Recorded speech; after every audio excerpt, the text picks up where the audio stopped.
Hi everybody, it's Chris Sandeman here back again with a pop-up live stream.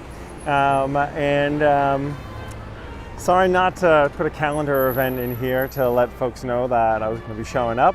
I've just been like running around so hectically that it's hard to plan like what I'm going to end up doing a couple days from now or a week from now. And I've just like, it's a weird thing for, and I think a lot of other live streamers I've spoken to have said the same thing. It like comes a point where you've exhausted what you kind of know, and then you're finding out new stuff, and you're constantly like researching, and then like doing live streams. And sometimes you just don't know how long the research is going to take. Hey Michaela, einen wunderschönen guten Tag. Ja, ich grüße dich aus Brooklyn, Long Island. Lange Insel. So I'm dog sitting for the next 2 weeks as of starting yesterday, and I'm in Brooklyn. So welcome, and we're going to be doing lots of explorations of Long Island. Now, if you remember, you have all these islands at the base of the Hudson River, like Manhattan Island, Ward's Island, Rikers Island, Ellis Island. But the biggest of all those islands is Long Island. And 2 of the 5 boroughs, 2 of the 5 big districts that make up New York City are actually on the Long Island. Believe it or not, Queens and Brooklyn. And my good buddy and his family are in the south of France. Très bon for them, ooh la la. While they're there, I'm looking after Coco and Nico. Now we're gonna meet Coco and Nico during these next 2 weeks, but we're also gonna explore a lot of Brooklyn, Queens, and we're gonna head out on Long Island because my buddy hasn't just left me his dogs, he's also left me 2 cars. So I can use those cars to go and explore. We're gonna go check out Oyster Bay. We're gonna maybe go all the way out to Montauk. Probably not, it's a long, far drive. And I got the puppies still, but we're gonna explore a lot of the area over the next couple weeks. And we're starting right now with Fort Greene. And there's a great farmer's market here, which I'm gonna walk you guys by right now. And then we're gonna walk into Fort Greene Park itself, which is the center of the Fort Greene neighborhood of Brooklyn. And we are going to look at the Sailors Martyrs Memorial, which is a memorial to the approximately 11,500 soldiers and sailors who were imprisoned on prison ships in Wallabout Bay. It's actually a bastardization of Walbout, which was like the Bay of Walloons, right, from the old Dutch times. It's a place in the East River where you had prison ships, and it was not a good place to be. Think concentration camps for prisoners of war. Hey Ross, what's going on, Scotland? Good to see you, brother, and hello, Rebecca Drisdale. Always a great pleasure to have you guys on. And for anyone that's seeing this as a playback later on, sorry not to have been more conscientious about saying that I was going live. Glad for you to be able to see it whenever you get to see it, but now's a good time to go and hit that thumbs up button. Let's more people find the video and the rest of it. You know you're gonna hit the thumbs up eventually, so you might as well do it right now. And of course, if you're watching on YouTube, subscribe. Okay, so let's take a look at this farmer's market and then explore into Fort Greene. And as we get our first taste over the next 2 weeks of seeing a lot of Brooklyn, New York. And welcome, if you're here with me live right now, you're here with me live, so you know what time it is. And if you're watching this later on, it is now 11:38 in New York City, in Brooklyn, on Saturday, the 31st of July. So there you go. The weather that we're looking at right now is, come on, load up weather app, 73 degrees in Fahrenheit, which is gonna land us at 23 degrees centigrade or Celsius. So let's explore a little bit, huh? I hear a band in the distance, in a way. We might try something new today as well. One of our favorite viewers and friends, Jeanette Wilkinson, is the manager of a really cool musician, artist named David Ward. And he creates incredible music. And one of the things that our dear friend Jeanette has offered to help us do is to have us actually play tracks of David's music in those moments when we have background music, which is copyrighted, and that YouTube then dings us and kind of gives us a little bit of a hit. And Jeanette, thank you for that. I'm sorry not to have been more proactive in reaching out about that. I'm trying to figure out how to get the Dropbox files into the Prism app. And Prism has its own music as well in there. And for whatever reason, it's only importing from there or from my iTunes. And I can't play Dave Matthews Band songs. Of course, I want to play David Ward songs or clips. And we're going to just have to keep working on that. But I might trial it today if we hear some workout music going on in the distance. Hello, morning, guys. Morning. Thanks for being here today. Thank you. Appreciate it. Thank you. Have a wonderful day still. You too. Hi there. Thanks for being here. Yeah, good. Thanks for being here. All right. Good morning. Hello. Very good. Thank you. Look how friendly everyone is. They're really pleasant people. This guy's got like wine in the jug, or wine in the plastic sack, wine in a bag. Look at that. Hi, bar. Manishma. These guys have candles. Awesome. Thanks for being here, guys. Appreciate it. This part of the farmers market that we're at right now is the artisans part of it. So you can see lots of local New York artisans who are creating all sorts of beautiful products. Hey, Nikki. Yes, it is. It's a great day. It's nice out. It almost feels a little too cool out for shorts and a t-shirt. But it's gonna warm up as the day continues. How beautiful are these wares? I can actually, you guys can't smell it, but I can smell the wicker on these baskets. It's really, really cool. Oh, Rebecca Solomon Giglio, I want to say. Sorry if it's Giglio. Thank you. It's if you feel like live streaming, let me know. You're more than welcome anytime. We're always looking for content from people that want to create. Look at these really awesome benches here. So guys, this is the Fort Greene Farmers Market and Artisan pop-up that's happening here. Now, the farmers market here is every Saturday. I feel like the Artisan pop-up may not be here every Saturday.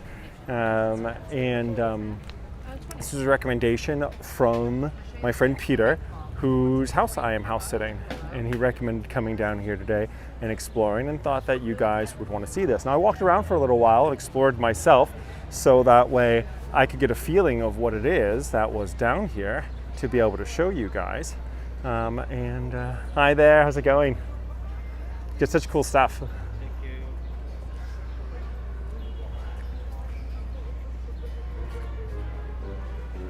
I did a little exploration first just to see what was down here, and to go explore the Martyrs Memorial, which I hadn't seen myself, and also to, of course, learn a little about the history. Look at this, Michaela. How cool. It's like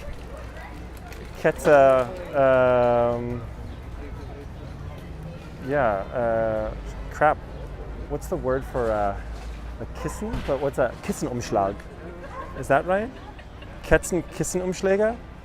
I don't know. Oh, there's another one here. Very cool. Trying to remember the name for it. What is a pillowcase? I'm pretty sure it's an Umschlag. Kissenumschlag. I gotta practice my German, guys. It's not nearly where it should be.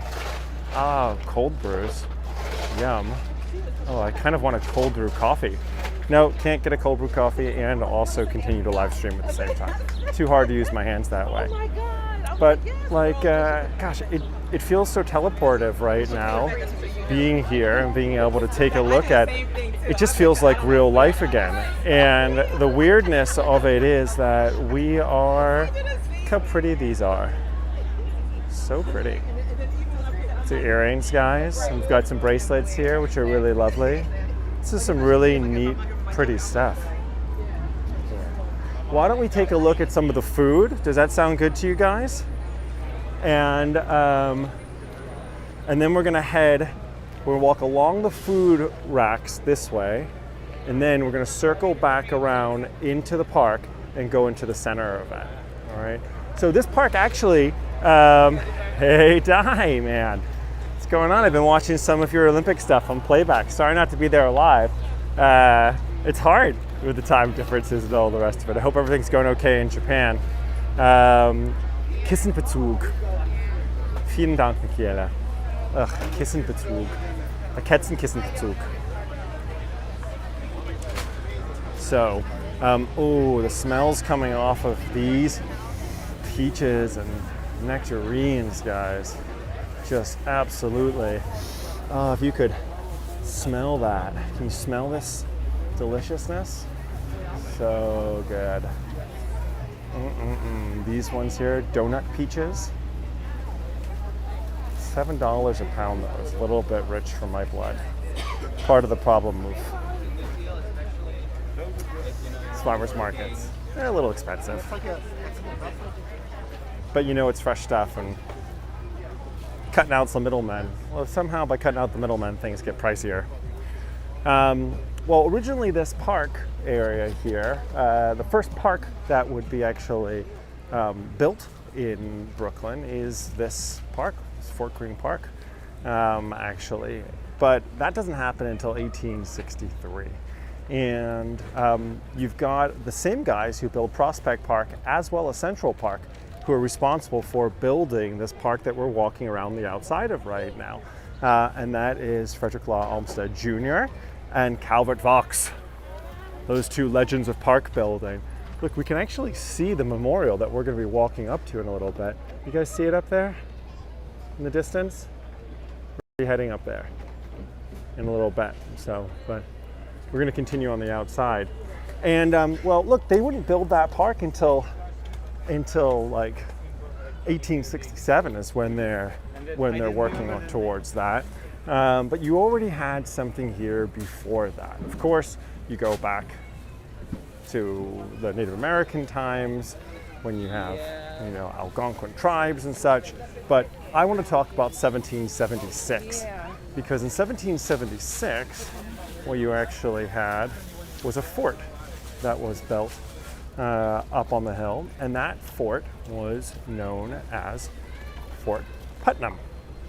I believe named after Israel Putnam, who was a Revolutionary War general, commander, and born in Massachusetts, grew up in Connecticut.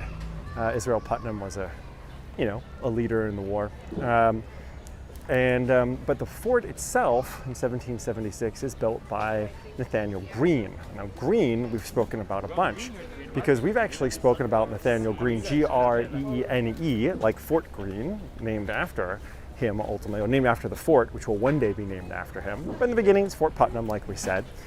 Nathaniel Greene, though, who supervises the building of the fort, he was a guy from Aquidneck Island, believe it or not.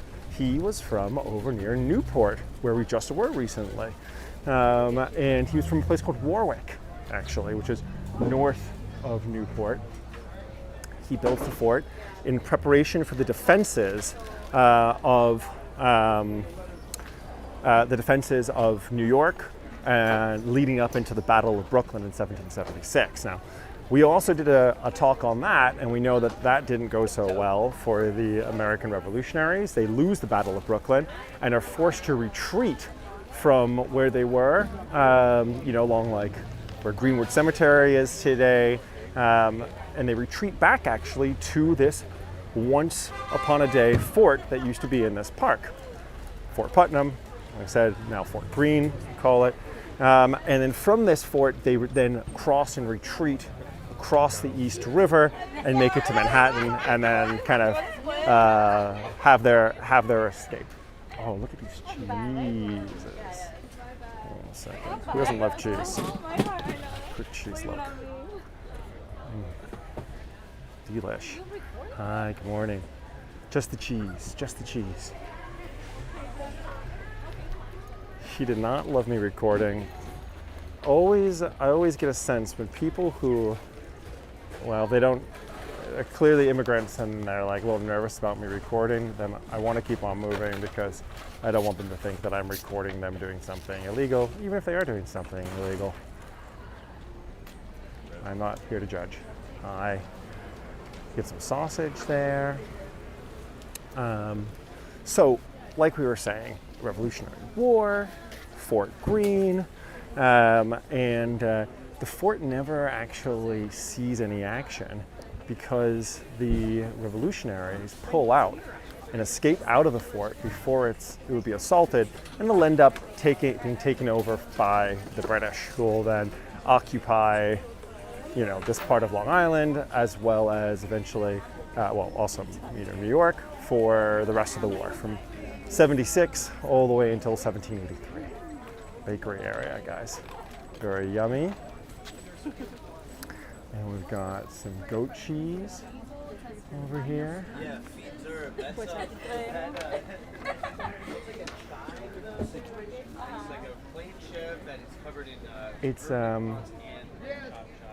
it's interesting in a way because we are in a strange moment in the U.S. where the Delta variant is rising so rapidly. This COVID-19 Delta variant, it's rising so rapidly in states where, unfortunately, because of the political situation and divisiveness between Republicans and Democrats, many Republicans have been convinced that they should not wear masks and that they should not get vaccinated, that it's a hoax.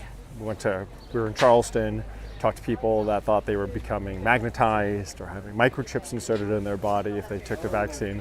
All, of course, complete bunk nonsense, conspiracy theories, which we can actually track back to the people who are creating those conspiracies.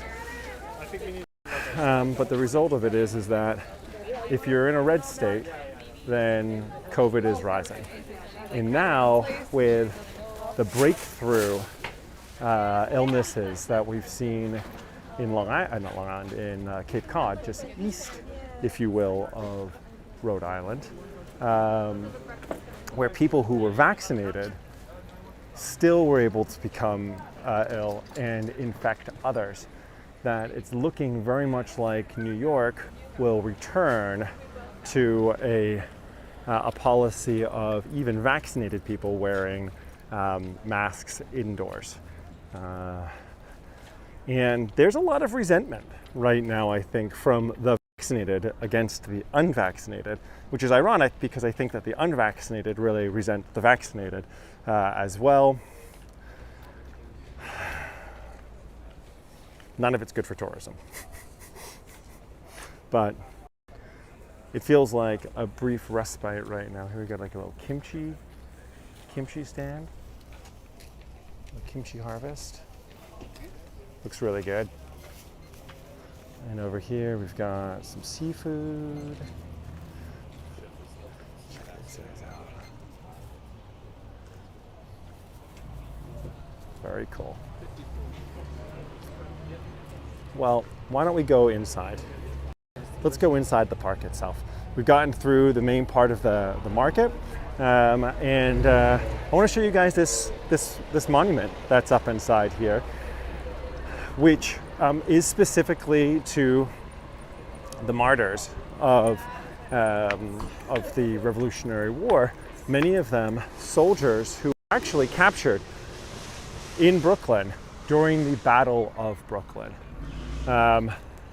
In the Battle of Brooklyn, as we know from our past tours, and earlier in this episode just now, was a battle that the British will win because they'll listen to a guy named Henry Clinton.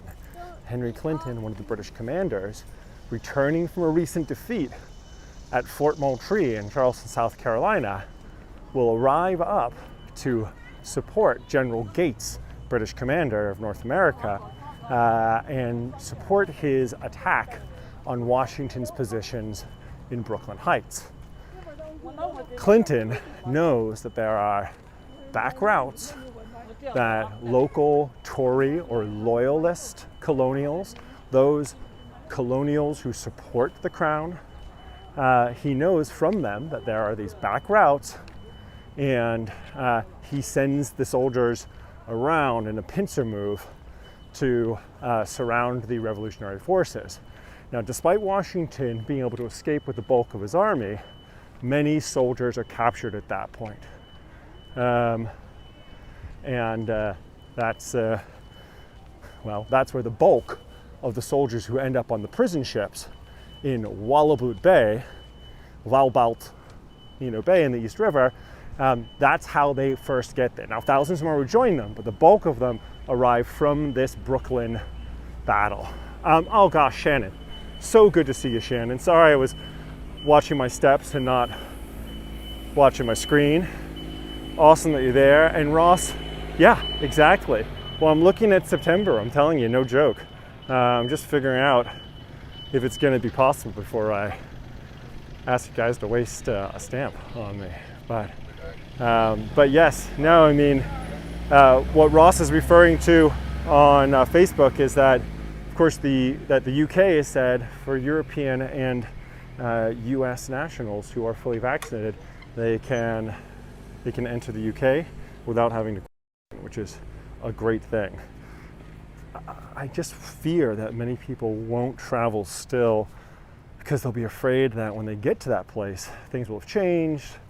The UK has been a little notoriously back and forth, hin und her, about how they feel about vaccinations and quarantine.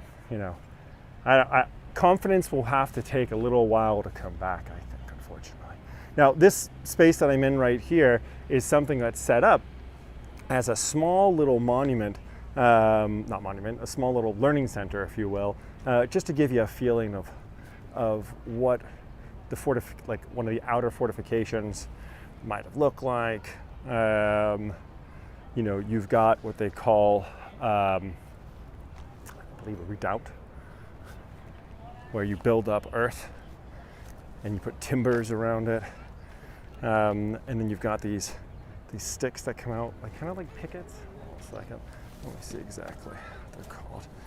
Abatis. Abatis is what these are. And these abatis are supposed to make it harder, when you have a lot of them in a row, make it harder for you to be able to climb into and engage a fortification. So, well, the fort that was here in 1776, like I said, never sees any action. And it starts to fall into disrepair. Let me get this for you. Absolutely. Starts to fall into disrepair. And for the War of 1812, it's rejuvenated and starts to come back again. But,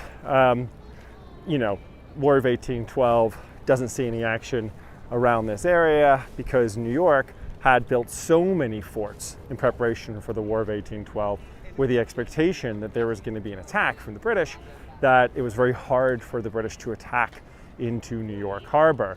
And instead, as we know, by a few years into the War of 1812, they've actually sailed up the Potomac River into Washington, D.C. and burned down the White House and sacked the city.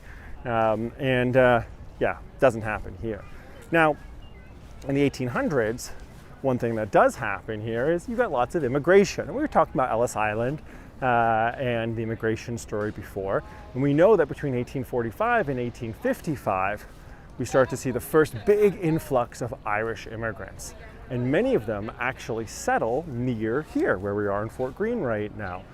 And they call the area Little Dublin, actually, because of the large number of Irish immigrants there. And there is an American poet, and he's more than a poet, he's the voice of America in many ways, a gentleman by the name of Walt Whitman. And Walt Whitman sees the pretty deplorable situation that these new immigrants are living in as they enter into, their new lives here. And he calls, like many people do at the time, for better conditions for people, so that way they'll grow into the American culture and contribute to our kind of like our civic duties and our civic society. You got lots of people doing a little yoga here. I'm not going to mess up the end of their yoga action. You can see that they're at it right now.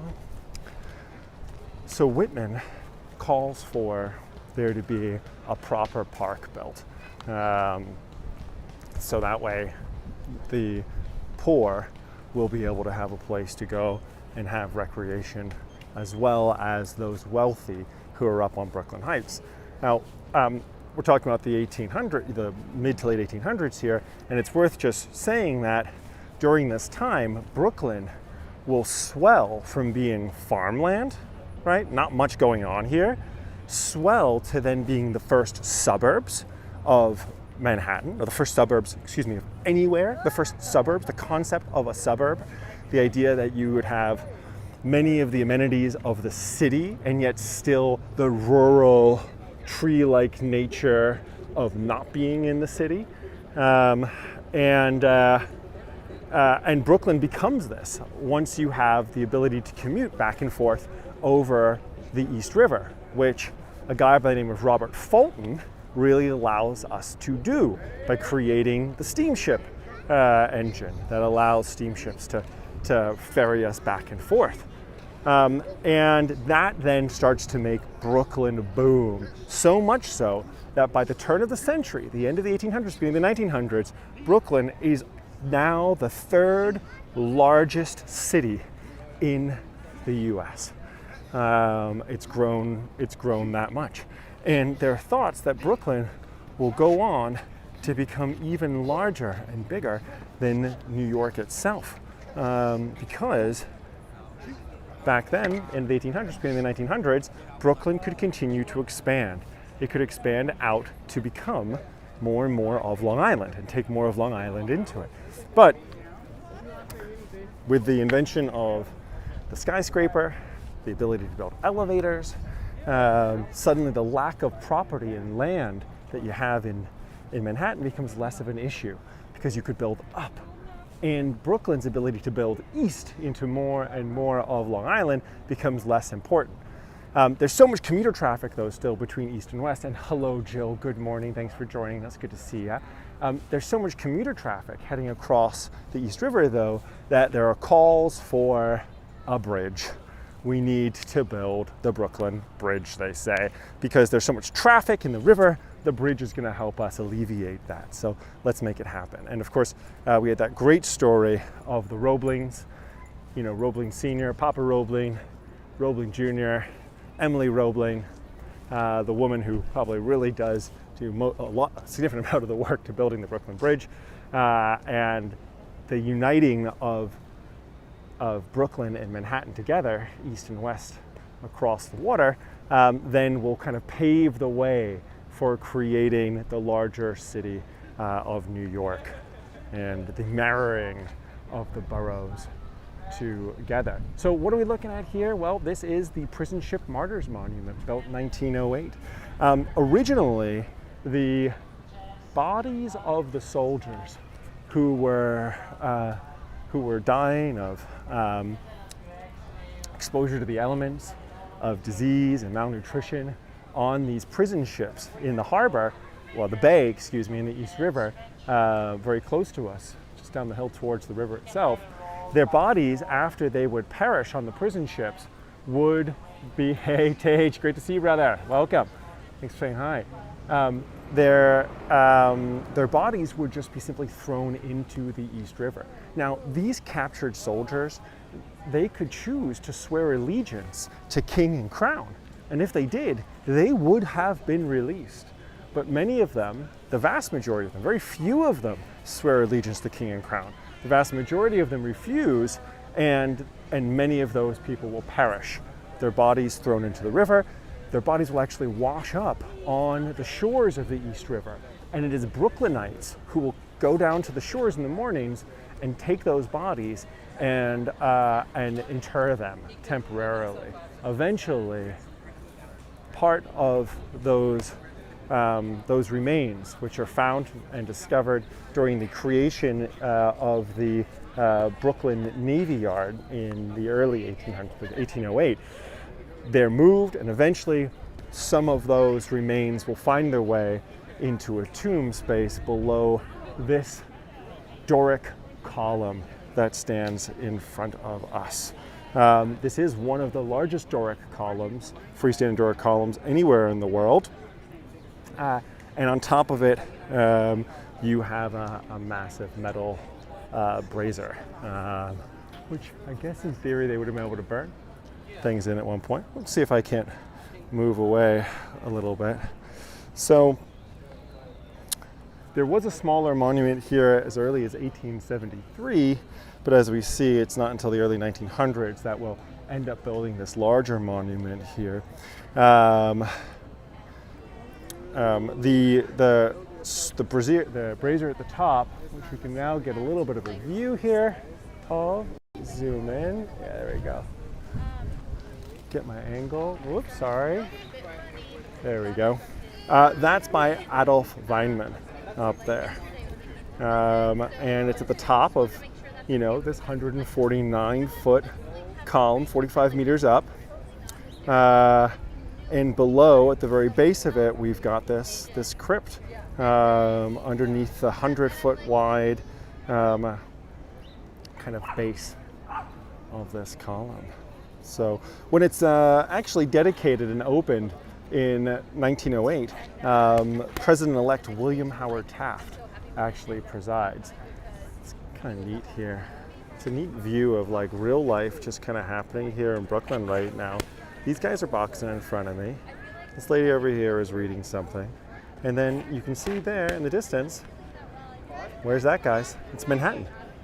We are looking over across the East River to the very base of Manhattan, and over across Manhattan actually to the west side of Manhattan towards the One World Trade, or Freedom Tower, as some people will call it, which is actually on the west side of Manhattan, close to the Hudson River. So yeah, there we go. Well, what else are we going to see in the days to come? We're going to go to Coney Island. We're going to explore down there, also part of Long Island. Queens, a proper Brooklyn Heights walk we'll do as well, not just the promenade, which we've seen before, but we're also going to explore the rest of Brooklyn Heights. Brooklyn Heights actually was the first historic registry district in the US. The first whole neighborhood that they say, this entire neighborhood is actually a historic district. So we're going to see that. We're going to head out to Oyster Bay at one point, and I'm also open to suggestions. So please, please, please, if there's things in Brooklyn or on Long Island and in Queens that you're excited to see, then let me know, because we are going to go and explore those things, and that's what we're going to be focusing on over the next week and a half, 2 weeks or so. It's going to be taking care of the puppies, Coco and Nino. We will get to see Coco and Nino very soon. Oh, you guys are fine. No, I'm talking to it. You guys are in the right place, right time. Okay. Yeah. These guys are doing like a little taekwondo, I think. Very cool. And people are using the park as one does, right? And that's the whole point of this park. That's why it was built. That's why Whitman was pushing for it. Because if you didn't have a big apartment to live in, a nice big house, then you came to the park instead. A little bit of Americana here. We've got our eagle, and we've got a star up here. Oh, there it goes. Eagle jumper. String bean. Yes. Shannon, good call. We should do a pizza taste test and go to 2 or 3 of the best pizza joints in Brooklyn that are within walking distance. Hi there. Good morning. Very good. Thanks for being here today. You as well. And Ross, Atlantic City, New Jersey. It is a bit of a hike over to New Jersey, but it's not crazy. It could be that I head out there. Could happen. I don't know anything really about Atlantic City. I mean, other than, it's old, kind of rum running, gambling town, part of that story. Barr asks question, how old is this park? Well, in 1867 is when it's kind of landscaped and turned into a purposeful park with a fair bit of city money behind it. And that's our good friends Frederick Law Olmsted and Calvert Vaux, who, oh no, music, don't, oh, here's a good test moment for us. Let's try testing. I'm walking away from the music for a second because I'm going to test adding media music. And eventually this will be Jeanette's David Ward's music. But for right now, just tell me if I add this music right now, you guys got to let me know what happens right now. Can you hear music playing now? And if you do hear music playing, can you still hear me? Am I talking over the music, or am I just out right now? We're not going to go over there because we're playing music. But Bart, to answer your question on another level, the park, this land has been here for a long time, and as early as 1776, you were constructing in the park. You were building in the park. It's just what you were building was a fort that would be known as Fort Putnam in a park that would be loosely called Washington Park. Okay. Interesting. Turn that off. Okay, music is now paused. Thanks for that. So Shannon, yes and yes, but it's a bit loud. Shannon, was it my voice which was loud, or was it the music that was louder, or both? The whole thing kind of was loud. And yeah, Jill as well. The music, I guess it's the music probably that was a little loud. Well, it's an adventure. Thank you. I don't know how to control that. I'm gonna figure it out. All right, more testing. Because there is a lot of music out and around. Like, I don't know if you guys can hear it, but like these Roomba athletic dancers down here are like, they've got their music playing. But you know what, like, I'm not gonna get in the way of any of that. I want people to enjoy their music. Was too loud. Okay, great, thanks.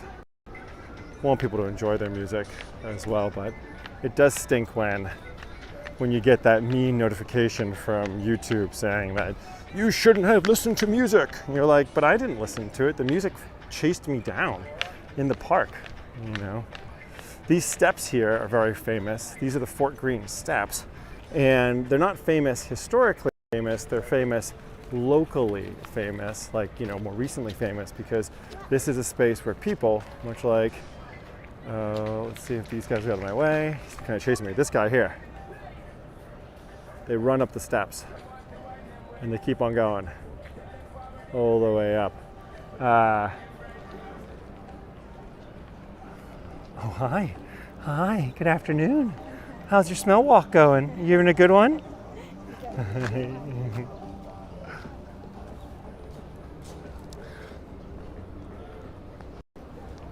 All right, great. Sorry.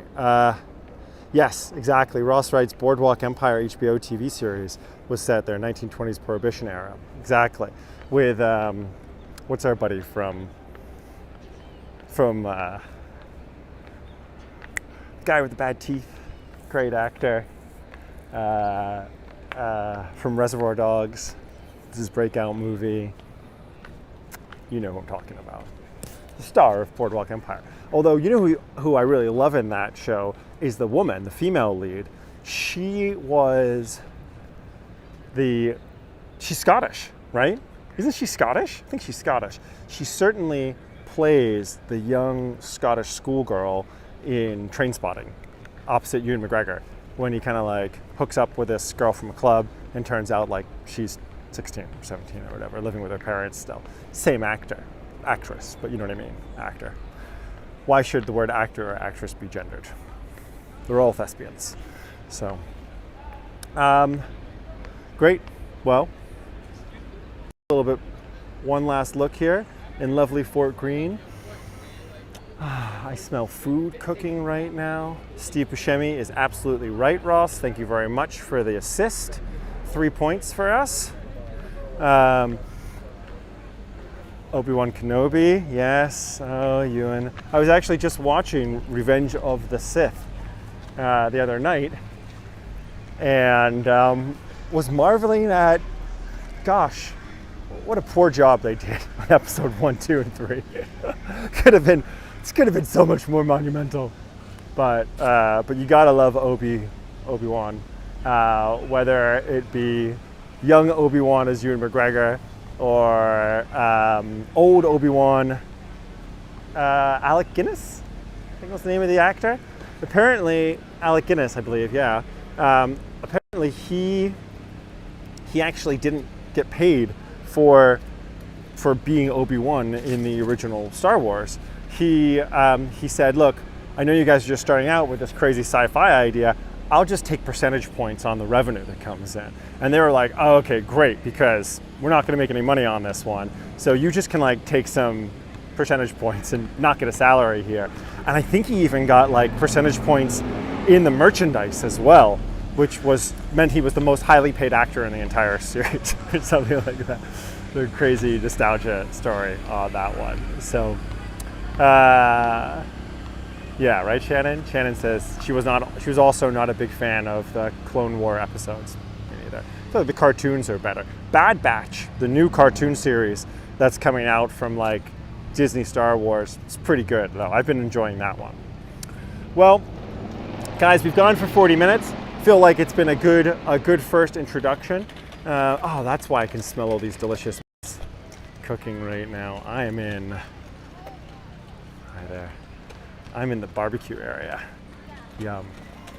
It is making me a little lunch hungry. It's noon, so I'm gonna go and grab a bite somewhere. I think maybe from the farmer's market. But I'm gonna be back again tomorrow. I'm not exactly sure when or where. Maybe Coney. No, I think Coney Island might be more fun during the week when it's not going to be so busy. And there's a fair number of events and things happening over the weekend, which we can go check out. There's the tallest sandcastle that's ever been built on Manhattan. It's over there. Maybe make a trip back over and check that out. Yeah, you know, I want to head up to the Cloisters. Bronx Zoo. Should we go to the Bronx Zoo? Are you guys interested in the Bronx Zoo maybe? Should we see that? You let me know. If we're not friends already on Facebook, then feel free to Facebook friend me, and then also you can send me DM suggestions there. I need your advice and help with content, so I can keep on cranking it out as we explore. Shannon writes, Mark Hamill said that it was the best low-budget film ever made. It was, though, wasn't it? If you think about it. I mean, Blair Witch Project was really effective and scared the crap out of me. And they made that on like $13,000, something ridiculously little. Although now that genre of like camera in hand running around through the forest, I kind of hate it. And Star Wars lives on. So, great idea, Ross. Yankee Stadium. Would you guys watch a Yankee Stadium walkthrough? Okay, we'll do that for sure. I can get like bleacher tickets for $10, and I'd love to go catch a Yankees game.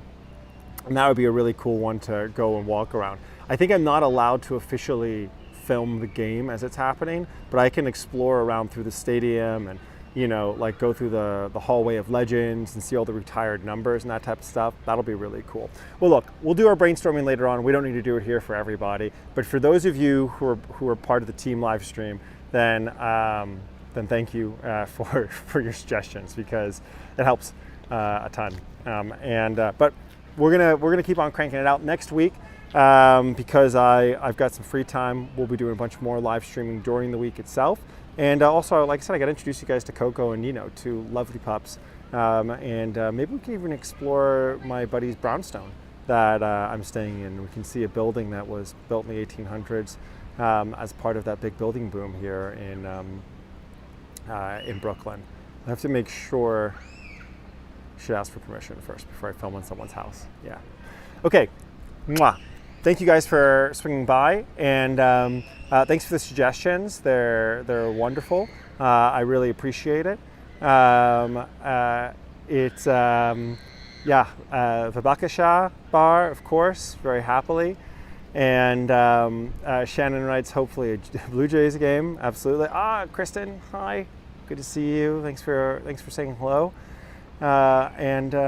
We will. You're very welcome, Jill. Thank you for coming in and exploring a little bit of Fort Greene Park with me, seeing some real life people hanging out, doing their thing, and checking out the stairs, which I'm gonna now climb back up again myself, get in some steps, and until then, until tomorrow, or until later on this evening, I bid you adieu. Farewell, my dear friends and family. I hope that you have a wonderful Saturday or a beginning of your Sunday if you're in Japan and it's already late night. Take care, guys. Mwah. Be well. And we will see each other again very, very soon. Hi, Nora. Right back at you. Okay, guys. Take care. Talk to you soon. Ciao, ciao. Bye.